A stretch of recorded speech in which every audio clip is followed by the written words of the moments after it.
life.org.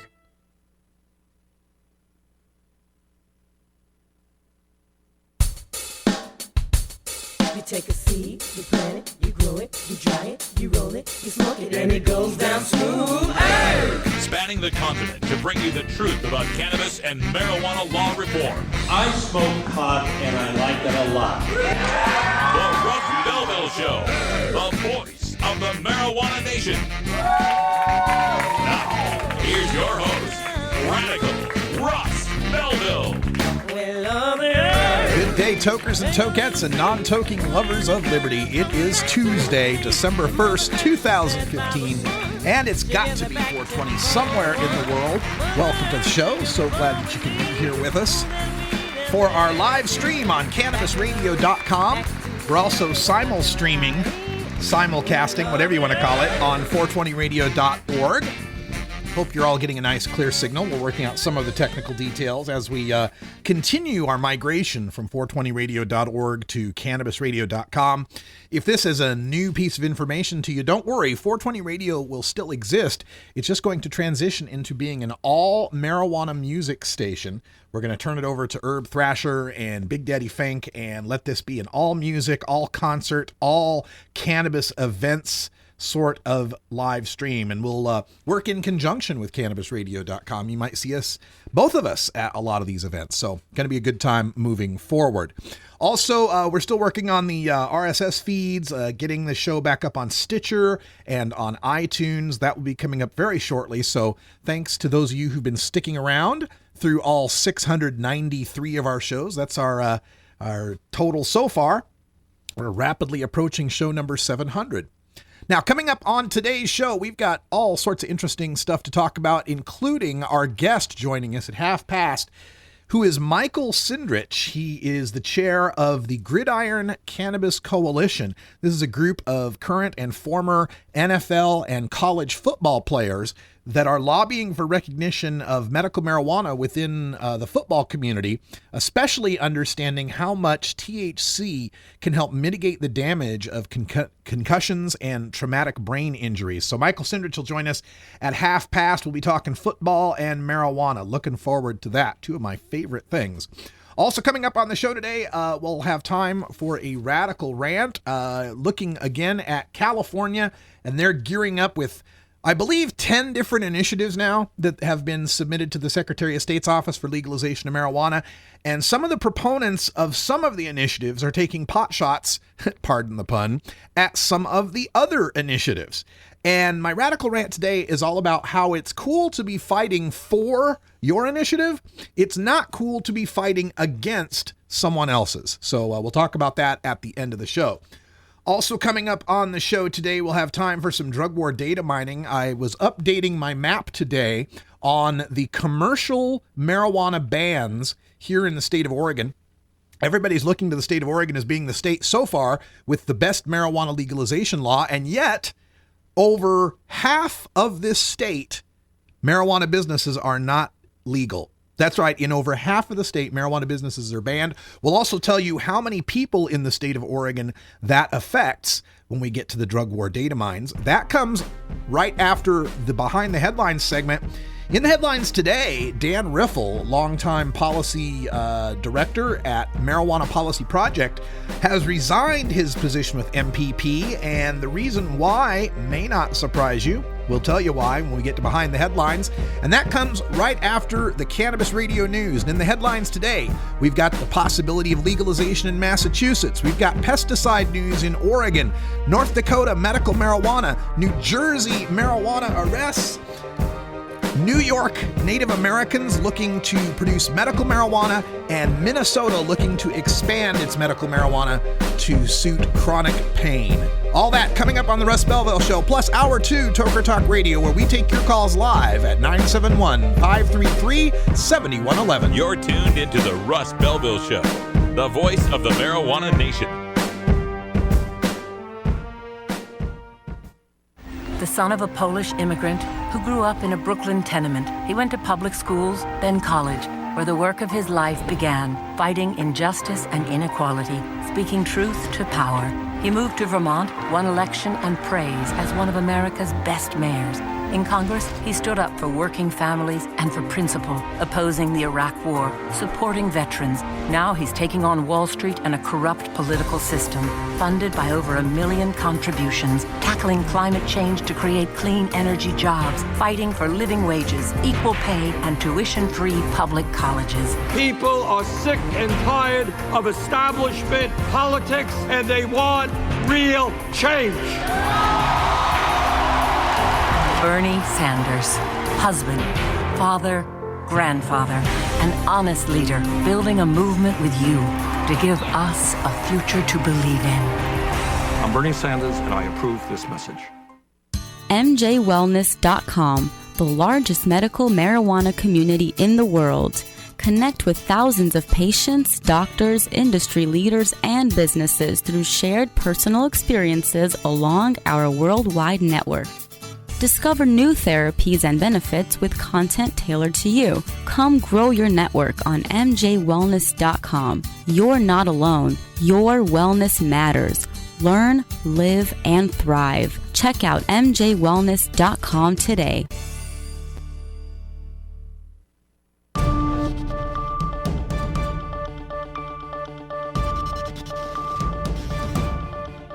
It's time for the Cannabis Radio News, covering the latest headlines in consumer cannabis, medical marijuana, and industrial hemp. Cannabis Radio News is now available exclusively at cannabisradio.com, featuring reporting from the Associated Press. Now, your marijuana headlines in 4 minutes and 20 seconds in the Cannabis Radio News. This is your Cannabis Radio News for Tuesday, December 1st, 2015.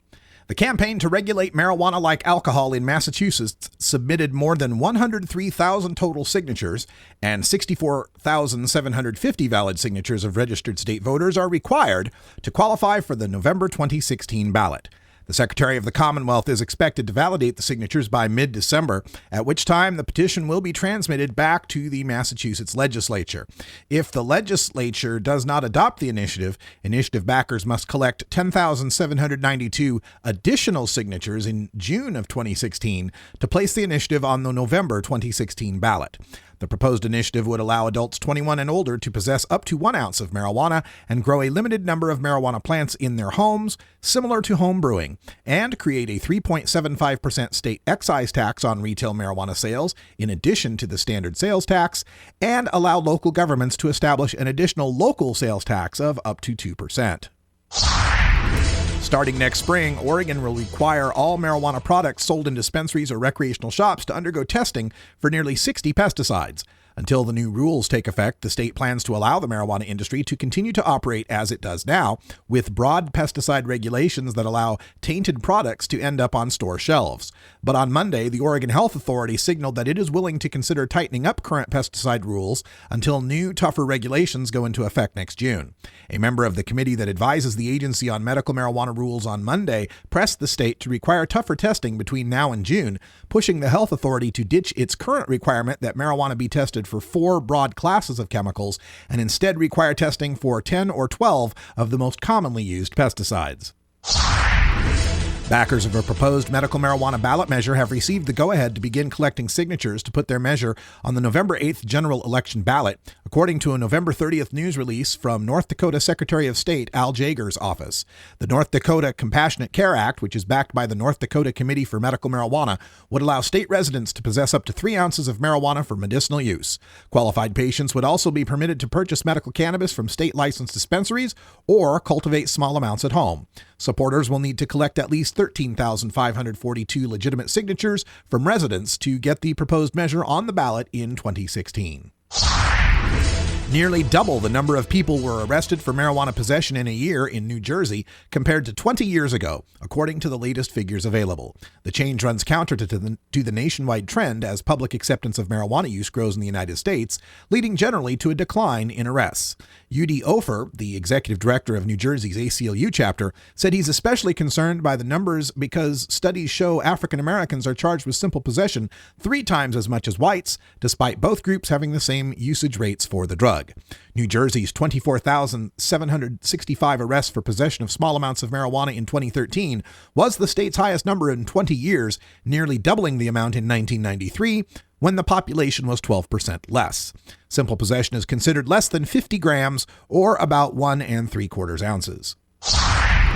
The Shinnecock Indian Nation in New York is considering possibly producing medical marijuana on their lands in conjunction with state and federal laws. Last year, the Cole Memorandum was created as a guide for Indian tribes that want to produce medical marijuana in states where medical marijuana has been legalized.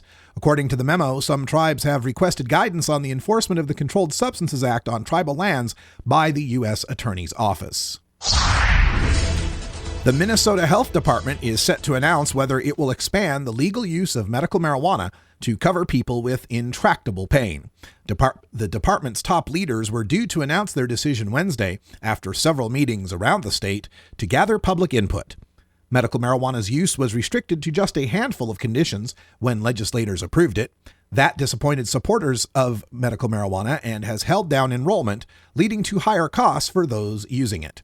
A decision on whether to add chronic pain has been legally required by January 1st. Minnesota's medical marijuana is non-smoked forms of marijuana. Whole plant marijuana is not allowed. This has been your Cannabis Radio News for Tuesday, December 1st, 2015. I'm Russ Belville. This is the Russ Belville Show. Imagine life without taxes. Let New Era Certified Public Accountants, NewEraCPAs.com, handle your Cannabusiness 280E and tax strategy. Get your business prepared with New Era CPA's Cannabis Finance Bootcamp. NewEraCPAs.com, with years of experience in the industry, we are one of the nation's leading accounting firms for growers, dispensaries, and ancillary companies from Washington to California. NewEraCPAs.com. Great websites today need expert web design and development and need to be e-commerce ready and mobile friendly. But building a marketable and profitable website can be an uphill climb. Ready to make your new website or replace your existing website? Think Orange as the new way to get in the black. Orange Hill Development works with Fortune 500 companies and offer the same top quality development service at a fraction of what other providers charge. Brands like Absolute, Carlsberg, and Nestea trust Orange Hill Development. Find out why you should trust your website with Orange Hill. Contact Orange Hill for a consultation today at orangehilldevelopment.com.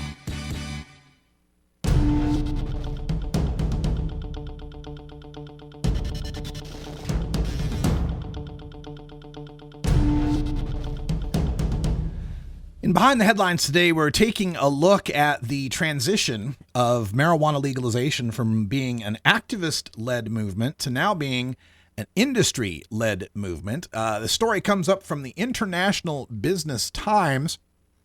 Headline is that a major pot activist quits marijuana policy project, says industry is taking over the movement. According to the report, Dan Riffle, the federal policy director for the National Advocacy Group Marijuana Policy Project, or MPP, and one of the most outspoken advocates of cannabis legalization, is quitting his job. As Riffle noted in an email to colleagues in early November, quote, "The industry is taking over the legalization movement, and I'm not interested in the industry," end quote. And on that same day, MPP announced a new political campaign funded by marijuana industry revenues.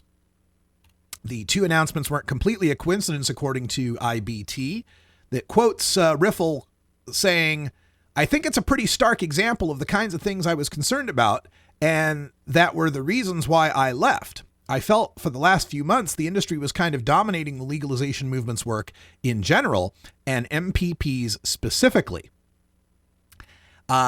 He also worries about how the industry might lobby for things that perhaps activists wouldn't be in favor of. He says, quote, "They might lobby for preferential tax treatment that drives down prices. They might lobby for less regulation. The industry's goal is to make money, but from a public health perspective, we might have other goals that are at odds with the industry's goal of making money." The story goes on to talk about Ohio and how that was, industry-dominated legalization that managed to fail. It talks about I love this paragraph about, it's not that big business hasn't been seeping into marijuana industries in other parts of the country. In many of the new medical marijuana systems launching in various states, the only dispensary operators who can afford the six-figure application fees and multi-million-dollar performance bonds required are those that already boast hefty financial assets. And in recreational markets like Colorado, mom and pop cannabis operations are going out of business as those who are left consolidate the spoils into statewide chains. But most of these developments went unremarked. The Ohio plan was so audacious, so transparent in its corporate machinations that it was no longer possible for those both inside and outside the marijuana movement to look the other way. So, now the question is about Big Pot and the activists getting left behind as the industry moves forward. Ethan Nadelman from Drug Policy Alliance is quoted as saying, "We're entering a new era of marijuana law reform in which the influence of funders and organizations driven primarily by concerns for civil rights and personal liberties, and not by any financial interest in legalizing marijuana, will be superseded by people and corporations driven largely by their pursuit of legal profits." End quote. Now, the influence of corporate marijuana is pretty obvious when you start looking at Arizona and Nevada's campaigns for legalization, both of these funded by Marijuana Policy Project. Nevada is instituting a system where both medical and personal use marijuana is subject to grow halos, which is if you live within 25 miles of a pot outlet, you are not allowed to grow your own marijuana at home. Obviously, this doesn't help many people from a civil rights perspective, but it certainly helps people from an industry perspective to not have the people competing with them by growing their own free cannabis. In Arizona, MPP already instituted the 25-mile halo in medical. For their recreational bill, they have given broad powers to the localities to be able to ban personal home cultivation, and nearly every locality in Arizona wants to. So the legalization MPP brings us in Arizona may also be a no home grow style of legalization. But of course, California is the big one. Billionaire Sean Parker is funding the Adult Use of Marijuana Act, and there's at least 9 other initiatives that are looking to legalize in the state of California.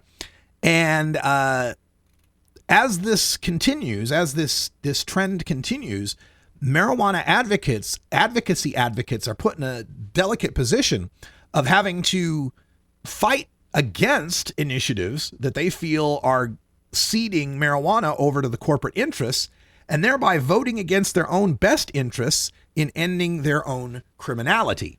We're going to see this writ large in California. There's a sort of a mini version of this battle going on in Massachusetts, where there's another MPP led initiative that's more restrictive than what the activists are proposing with Bay State repeal.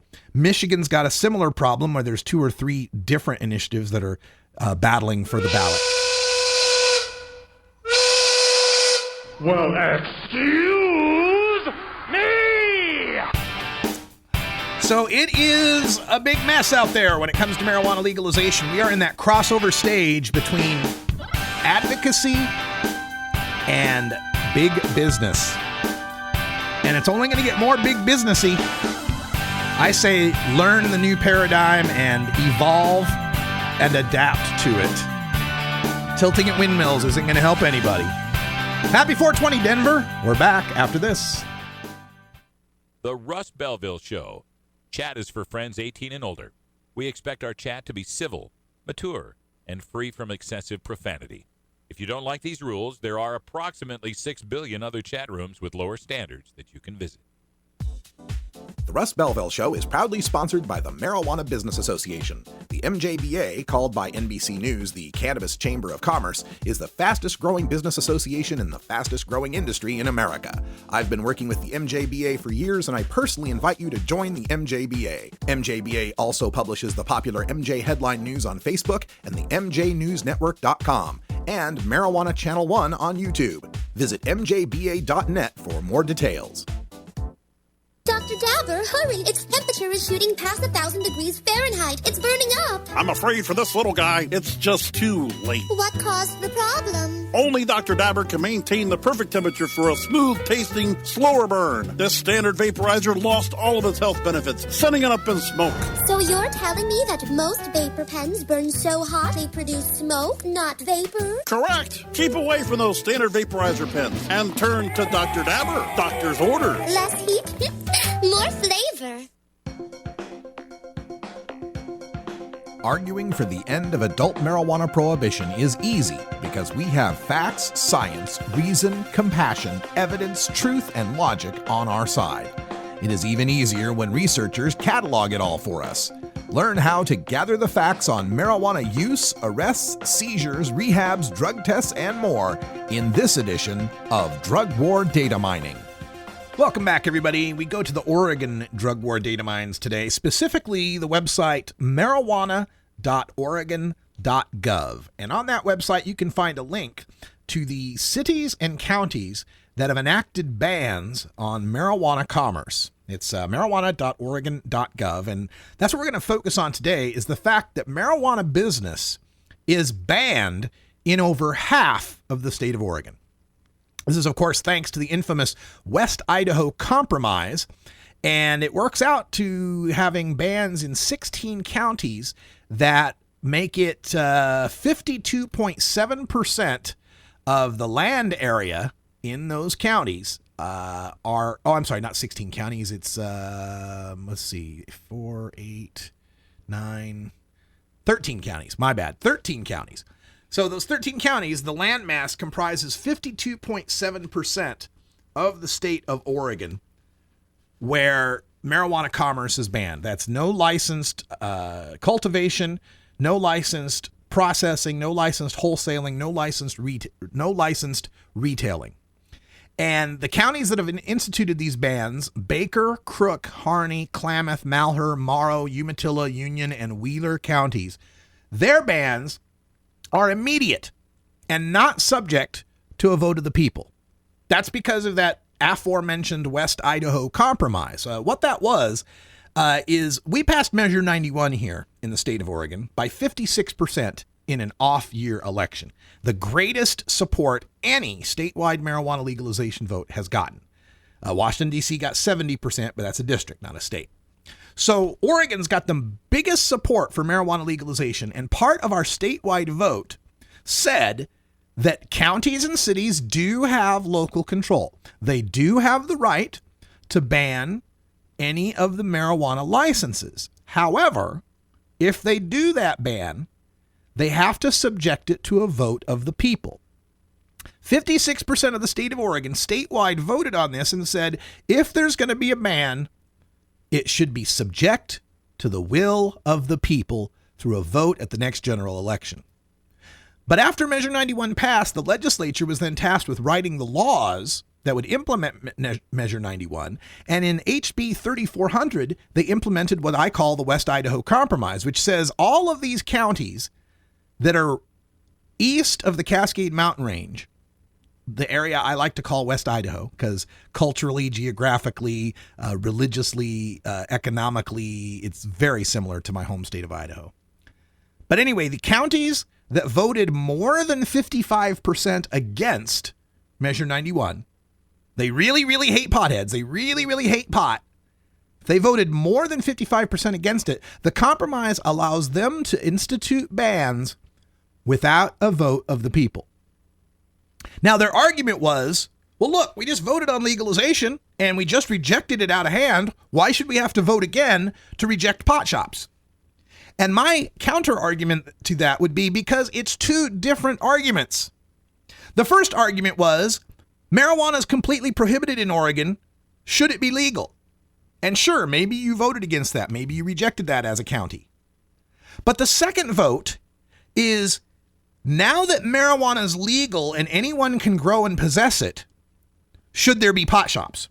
And I would argue that's a different question because now that it's legal, now you may have rejected it as a county, but it's legal statewide. Everyone can possess it. Everyone can grow it.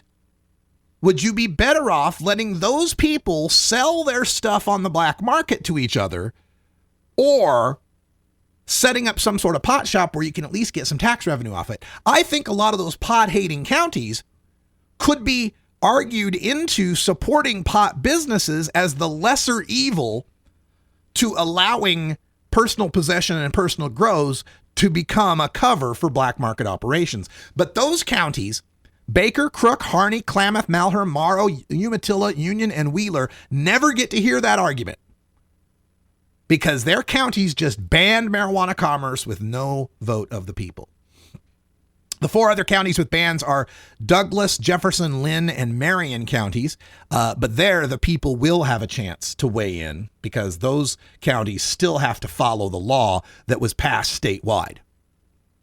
The combined land mass in those 13 counties comes to 51,810 square miles. That's over half of Oregon's total 98,381 square miles. And there are 825,921 people living in those counties. That makes up 20.8% of Oregon's estimated population. But in addition to these county bans, there are also 46 cities that have enacted marijuana business bans.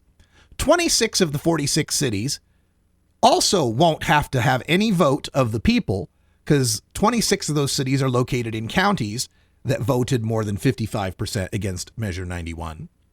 So if you add in those cities that aren't already in the counties that have bans, add in the extra cities, you get another 139,537 people. That's a total of 965,458 people, or 24.3% of Oregon's population. Or for soundbite purposes, you want to boil it down to a soundbite, almost 1 in 4 Oregonians lives in over half the state where marijuana businesses are illegal. Nearly 1 million people in a state where marijuana is legal have no legal place to buy it. They have the legal right to grow 4 plants. They have the legal right to possess marijuana. But where are they supposed to get it from? Well, I guess they drive across the Cascade Mountain Range and buy it legally here on the west side of the state. All right, stay tuned. We got Michael Sindrich from Gridiron Cannabis Coalition coming up next.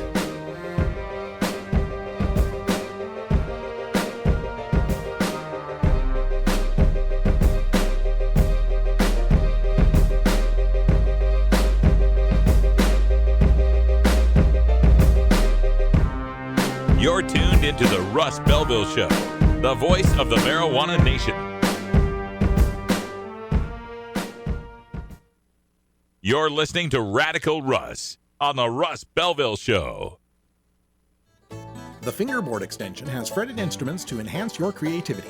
It has new and used guitars and banjos from beginning to high class. The Fingerboard Extension has National Resophonic, Husson Dalton, Larrabee, Heritage and Recording King guitars, and Mike Ramsey, Wildwood, Gold Tone, and Recording King banjos. The Fingerboard Extension also has drum stuff, used gear, and parts. Stop by the Fingerboard Extension, downtown Corvallis, Oregon at 120 Northwest 2nd, or check out the inventory on the web at fingerboardextension.com and reverb.com. Ganjapreneur.com, your guide to the cannabis business world. Ganjapreneur.com is a comprehensive resource for cannabis professionals and entrepreneurs. Download the Ganjapreneur app on your smartphone or tablet to catch up on cannabis industry news, scroll through our daily job listings, and learn about successful cannabis companies, executives, and investors. Ganjapreneur.com, helping ganjapreneurs grow.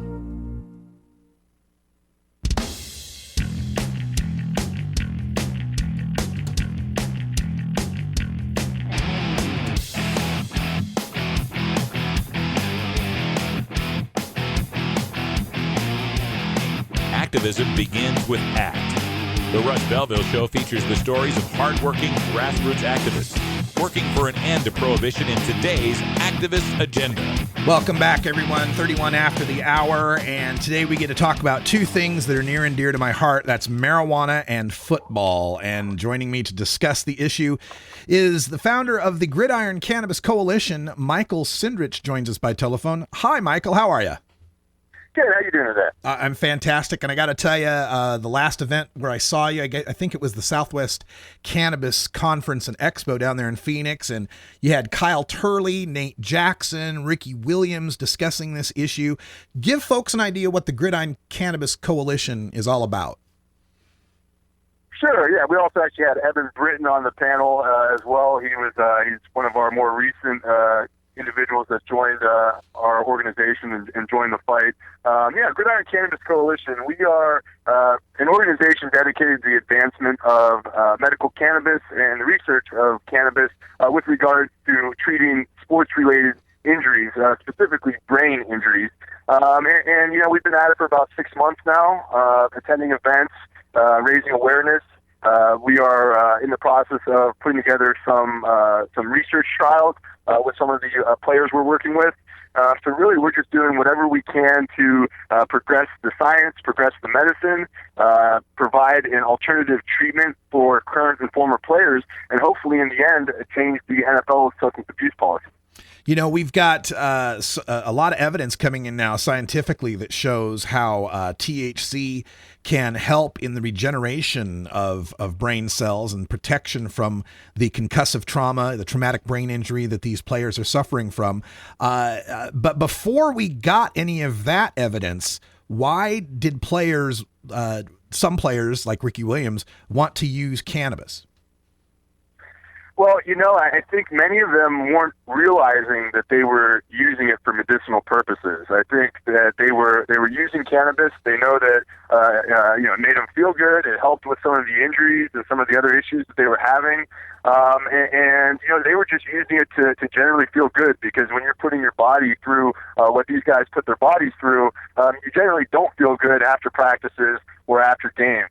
And I think that it has as science has progressed and the movement has progressed, it's become a legitimate medicine. And now we're seeing, hey, you may have been using it to just feel good, but really what you were doing is you were using it as a medicine, and you were probably substituting cannabis for other pharmaceuticals or other products you could have been using. And it's great to see. It's great to see something like cannabis and other natural holistic medicines being used by these players, especially because the pharmaceutical industry really has been failing them. Yeah, and there's no doubt to the level of pharmaceutical use that is rampant in the NFL and other sports leagues, especially contact sports leagues. I'm a Packers fan, so I remember the days when Brett Favre was battling his painkiller addiction. And speak a little bit about that aspect of this, how the pharmaceutical industry, like you say, it is failing these players. Yeah, and I'm sure I don't have to tell you or any of the listeners this, but painkiller overdose deaths are down in states where medical cannabis is legal. And these guys and many of them are being put on whether it's Vicodin, Oxy, the morphine, the different shots that they're getting in the locker room so they can just get back out on the field. I mean, pain is something that these guys are dealing with on a regular basis. So when it comes to the option when you have this pain, it's to use substances that are oftentimes extremely addictive, and that really the more that you use, the more that you need, and it just sends them on a downward spiral. And then you take, besides the pain-related issues, you look at some of the other medicines that they've taken. As far as what Kyle Turley will tell you, he's taken everything from muscle relaxers to antidepressants, antipsychotic medications, and he started seeing some things later in life that now we know are a direct result, in part because of the pharmaceuticals, but also because of his brain injuries. And the medicines that they were giving him for some of these issues were actually creating worse symptoms than what he was having before. He was getting to a point where he was getting suicidal, he was getting homicidal, and he blames that in part on the pharmaceuticals that he was being given. My goodness. All right, we're speaking with Michael Stindrich from the Gridiron Cannabis Coalition. You can find him on Twitter at Gridiron Can, C-A-N-N. And what's your website, Michael?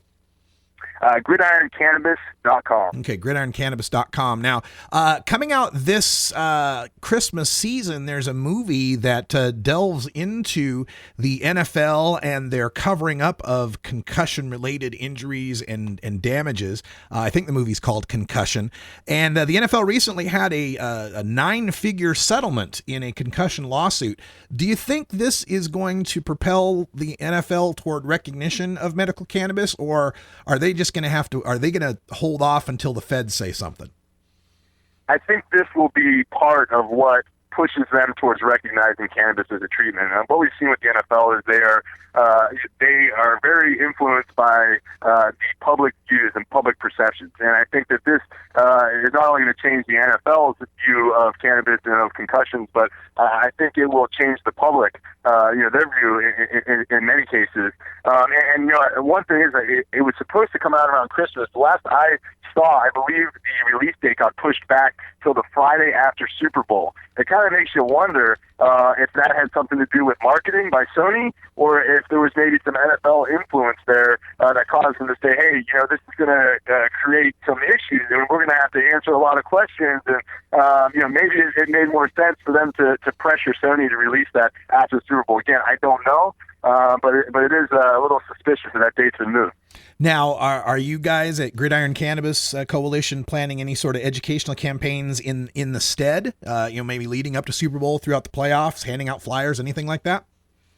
Yeah, absolutely. I mean, we haven't specifically, we're not working with Sony or with the movie, but as far as what we're doing, we're gearing up for the Super Bowl. We're planning on doing some events in Northern California. It just happens to be in Northern California this year. So we're planning on doing some events to both promote our cause and the treatment of these players and utilizing cannabis as a treatment, and also to just to promote the legalization movement in general, because we feel that we need these laws to change, and we're just as happy seeing full-on adult use recreational legalization, because that's what allows access. That's what allows the ability to study and to be able to use all of these different products. So we're fully supportive of all of these measures, and we're really gearing up to the Super Bowl and trying to do as much as possible between now and then. I would also think for a lot of these players, having to get on some sort of medical cannabis registry might be troublesome from a privacy perspective, and they might prefer recreational legalization where they don't have to sign up for anything. Oh, absolutely, yeah, and especially if it's a current player who doesn't want the league to know what they're doing and that they're using cannabis. So, is it too much to think that someday in my lifetime I'm going to see volcano vaporizers on the sideline for a guy that just got his bell rung, or are we really just looking at taking it off of the controlled substances testing list and turning a blind eye if players are using it? Yeah, I don't think we'll see volcano vaporizers on the sidelines, but we may see some chambers in the locker room where they can go in and get a certain vapor. Maybe it's non-psychoactive. Maybe there's CBD water, other CBD products that end up being utilized. But really, I think part of what we would like to see is the medicine to move beyond, which it already is moving beyond just people who are smoking or vaping. We see the opportunities. There may be patches. There may be any number of different products that these guys can use, that they can use on the sideline, that they might even be able to use, if they have a patch on while they're playing, so that you get your bell rung, you already have something going on with your brain. It's almost a second helmet that is protecting you from the effects of that hit. Now, are you working primarily at affecting the NFL, or do you also have some influence toward NCAA football? Well, our focus right now has been on the NFL because of the players that we're working with. It's our opinion that if we can effectuate change with the NFL, that it will trickle down through college, high school, middle school, midget football, and then other sports as well. Because we believe that, really it's not just a football issue. And these are athletes who are looking and who looking for, and they actually need treatment for these different injuries that they're sustaining as a result of playing these sports. And it's about the medicine. It's about giving them these alternative treatments, not forcing prescriptions on them when there are these other products that may help them. But really, yeah, we're talking to people in multiple sports right now. We've been contacted by professional surfers, former NBA players, MMA individuals that are in mixed martial arts. So, really, this isn't just a football issue. This is an issue for all sports and all athletes, and especially sports that have, that are contact sports. Yeah, and it's, this first came up, when we had that recent Super Bowl, Seattle versus Denver. And the joke was, both teams play in states where marijuana is legal. And now medical marijuana, I think at least, 13 or 14 teams in the league live in a state or play in a state where medical marijuana is legal. Are you looking at maybe restricting it to just those states where medical marijuana is legal, or by taking it off the controlled substances testing list, I guess it would affect all the states? Yeah, I think it would affect all of the states. I mean, really, these players are going to states on a fairly regular basis, even if they're not living in those states where it is legal. And if they can gain access to it, I mean, some of them may choose to live in those states just so they can have their medicine. They may have to travel for practice or live in the city where their team resides during the season. But many of them would choose to live elsewhere. And, really, I think it's taking it off of the NFL's controlled substance list and allowing any players to use it. And again, we don't want players breaking laws in states where it's illegal, but if they're in states where it is legal and they test positive the next day, in their state, it shouldn't be an issue. It's Michael Cindrich from the Gridiron Cannabis Coalition. You can check out more about them at gridironcannabis.com. They're on Twitter at GridironCan, C-A-N-N. You can follow them out there. And final question, Michael, is there any strain out there that can fix the Green Bay Packers offense? I don't know about that. If you talk to Kyle, he'll tell you that Jack will fix just about anything for him. But I don't know about that Green Bay offense. I think it's going to take a lot more than that. I think you're right. Damn it. All right. Michael Cindrich, thanks for joining us here on the Russ Belville Show. Good luck with all your work, and we look forward to seeing what you got ready for the Super Bowl. We'll make sure to hype it. Thank you very much. All right. GridironCannabis.com, folks. Check them out. I think it's one of the most important advocacy groups we've got out there. Get that mainstream football sports watching Midwest Southern audience getting to think about medical marijuana in terms of their favorite football heroes. Could change a lot of minds. All right, stay tuned. We got a radical rant coming up next. Fight for your legalization, not against someone else's.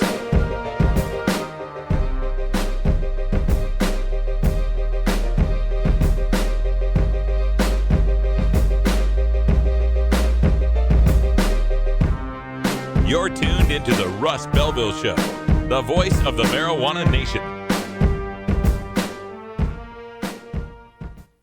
The Russ Belville Show, the National Wildlife Refuge for marijuana unicorns. This is Radical Russ encouraging you to take a look at the Weed Blog every day.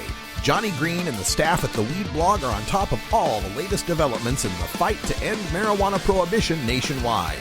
You can even get the Weed Blog on your smartphone by installing the Weed Blog app for iPhone and Android. If it's about weed, it's on the Weed Blog, including my original writing. So don't delay. Read the Weed Blog today. Your connection to quality cannabis insurance services is spelled K-A-E-R-C-H-E-R. That's Karcher Insurance. We have worked with ventures like cannabis for over 60 years. We're proud to represent over 50 companies with tailor-made cannabis plans for owners just like you to insure your product, your plants, and your pursuits. K-A-E-R-C-H-E-R spells out their full-service insurance services, ranging from commercial to bonds to personal, from life to health, and more. Contact the team at KarcherInsurance.com and let our experience work for you. That's K-A-E-R-C-H-E-R Insurance.com. Contact Karen and the team at Karcher Insurance at 1-844-421-3560. That's 844-421-3560. We must wage what I have called total war against public enemy number one. I support a change in law to end federal criminal penalties for possession of up to 1 ounce of marijuana. That marijuana pot, grass, whatever you want to call it, is probably the most dangerous drug. Some think there won't be room for them in jail. We'll make room. I experimented with marijuana a time or two, and I didn't like it and didn't inhale.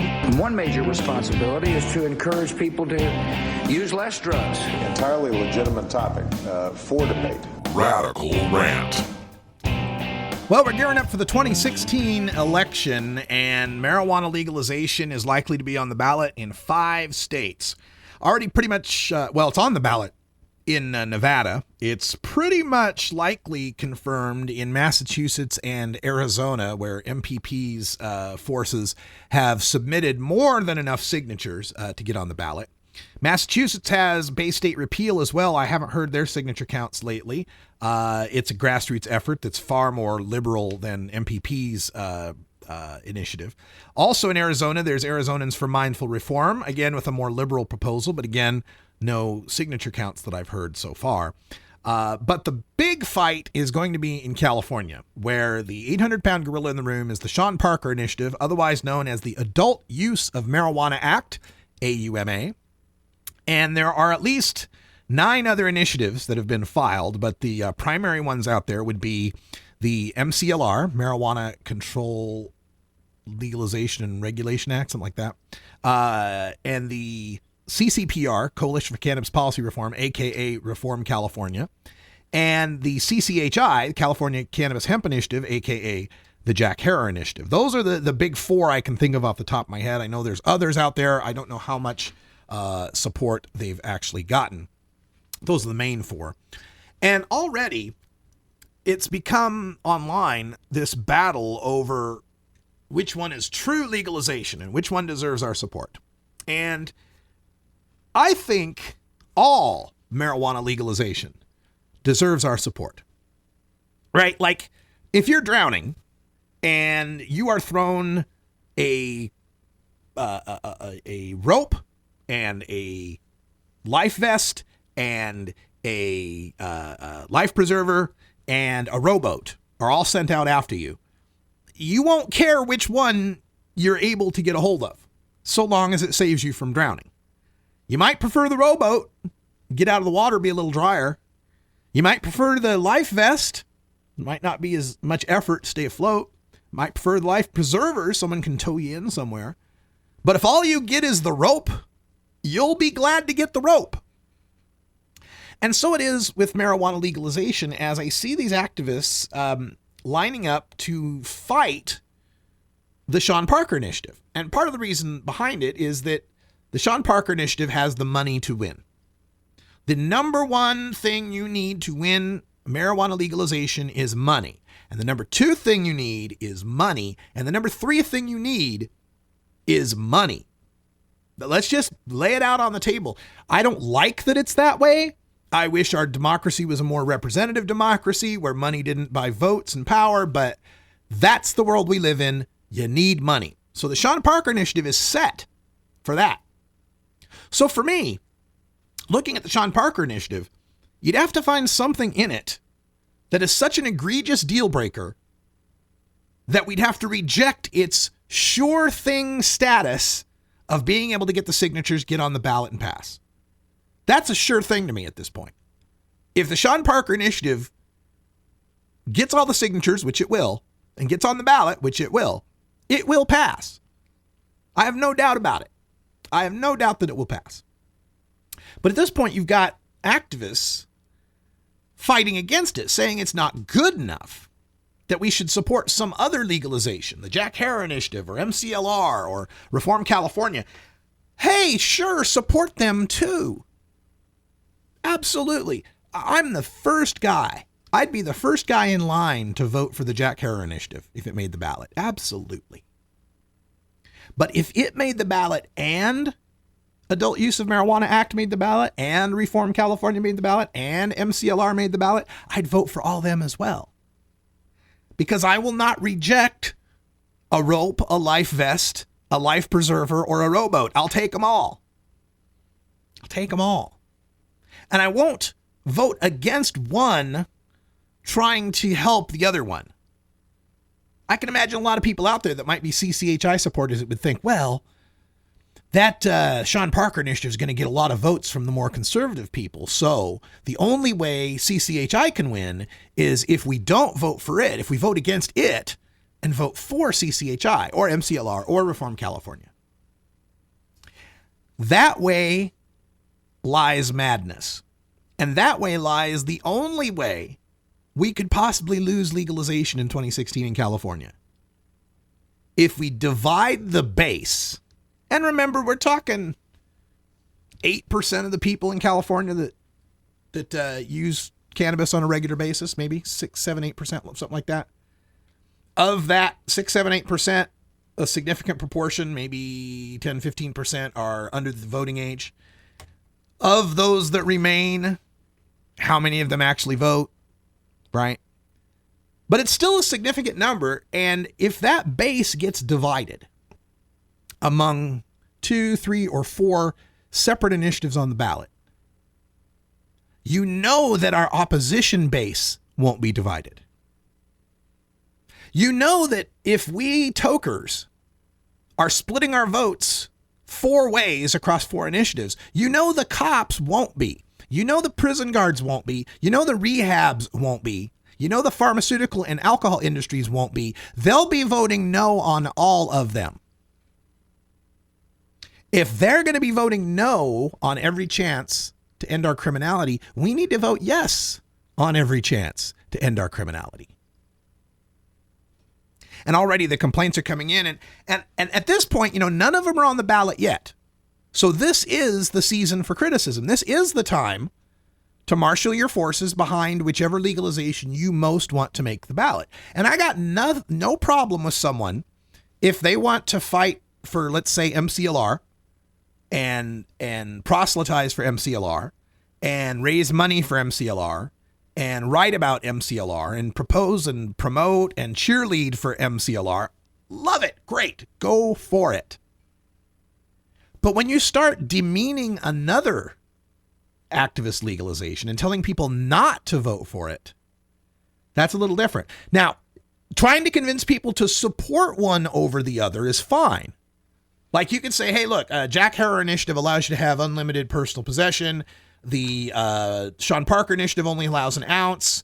Unlimited is better than an ounce. Help us pass Jack Herer Initiative. Great. That's wonderful. But if you start saying support Jack Herer Initiative and vote against Sean Parker, now we've got a problem. Now we've got a problem because now you are advocating taking away one of my options. You are advocating taking away the life preserver or the life vest or the rope because you only like the rowboat. And that's not cool to the drowning man because maybe that rowboat don't make it in time. We've got to stand together and support every option available to legalize marijuana so long as it contains no odious poison pill provisions that make it deserving of a no vote. And my bar is pretty high to clear on that one. You've got to show me an initiative that makes things worse for the average toker. And the baseline on this one is Washington I-502. Legalized just an ounce, didn't legalize home grow, and created a brand new per se DUID. If we could get behind that and pass it, you're going to have to find me something worse than that to earn my no vote on a legalization initiative. And people are trying. But what's funny to me is when people try to point out what's so terrible about the Sean Parker Initiative, it really comes down to 3 basic things. 1, it doesn't legalize enough. 2, it creates more crimes. 3, it'll be a monopoly. Those are some version of that, right? Those are the 3 main complaints people try to use to convince me that a legalization initiative is bad. Let's tear them down one by one. It doesn't legalize enough. We hear this all the time. We heard this going back to Prop 19. Oh, 5x5 garden. My God, that's just not enough. It only legalizes an ounce. My God, that's just not enough. Well, 1 ounce and 6 plants proposed by the Sean Parker Initiative is the same 1 ounce that everybody else in every other legal state gets. Except Washington, D.C. gets 2 ounces, I believe. Maine, if they pass their legalization, it'll be 2.5 ounces. But Massachusetts, Arizona, and Nevada, they've also got 1 ounce on the ballot, or fighting for the ballot. The current legal states have 1 ounce. So not enough. 1 ounce isn't enough. Compared to what? Compared to the 0 you get now. 6 plants isn't enough. Well, Oregon gets 4. Washington gets 0. So California would have the most plants on the West Coast. Colorado only gives you 3 plus 3, 3 mature, 3 mature. Alaska, I think, is the same, 3 by 3. Washington, D.C. allows 6 with a max of 12 per household, so you get a little more in Washington, D.C. But I just don't understand this idea of, well, it doesn't legalize enough, so take nothing? Yeah, I'm all for the idea of, like, fight for more. Like, yeah, sure, go ahead and try to pass the Jack Harrow initiative that gives you 12 pounds and unlimited, 12 pounds and 99 plants or whatever the hell it is. Great, yeah, let's fight for that, sure. But I'm not going to reject 1 ounce and 6 plants if that's the only option that comes up on the board, or even if it's just one of many options that come up on the board, because it'd be better to win 1 ounce and 6 plants than to be stuck with the continued criminalization of marijuana. Some people don't understand that legalization of even just 1 ounce changes everything. First thing it does is it retires your marijuana sniffing drug dogs. When 1 ounce is legal, sniffing marijuana is no longer a probable cause of any crime. And they have to retire the dogs that sniff pot, because even if they can smell other things, meth, coke, heroin, whatever, if they're also trained to sniff pot, all a drug dealer has to do is keep a little pot with his stash, and then his defense lawyer will get the evidence thrown out because the dog could have been alerting to marijuana, which is legal. And changing that, just changing the drug dog sniff and the probable cause that illegal marijuana gives cops, doesn't just help the person growing 1 ounce and 6 plants, it helps everybody. Marijuana prosecutions in Washington state declined by 63%. All marijuana prosecutions declined by 63%. Not just the less than 1 ounce misdemeanors, not just the home grows, but all crimes. Almost 2 out of 3 crimes were no longer prosecutable because of the end of that probable cause. That's in a state with no home grow that still maintains a 40-gram felony. In Colorado, where they legalized home grow, the reduction was 81%. 4 out of 5 people who would have been busted for marijuana before legalization of 1 ounce didn't get busted because of legalization of 1 ounce. And if you legalize home grow, there goes all of that probable cause for the sight of marijuana leaves and seeds in your stems in your trash, electric bills, visiting the hydroponic store, buying a lot of fertilizer. None of that's probable cause anymore. So fight for every legalization you can. At this point, before they make the ballot, it's cool to pick your favorite and fight for it. But once any of them makes the ballot, they deserve your support. That's all the time we got for Hour 1. Thanks for joining us. Stay tuned for Hour 2. Toker Talk Radio will take your live calls, 971-533-7111. For everyone here at CannabisRadio.com, I'm Radical Russ. Until next time, take care of each other, Tokers. This is the Russ Belville Show. The Russ Belville Show is blogging and podcasting daily at RadicalRuss.com. You take a seed, you plant it, you grow it, you dry it, you roll it, you smoke it. You take a seed, you plant it, you grow it, you dry it, you roll it, you smoke it. You take a seed, you plant it, you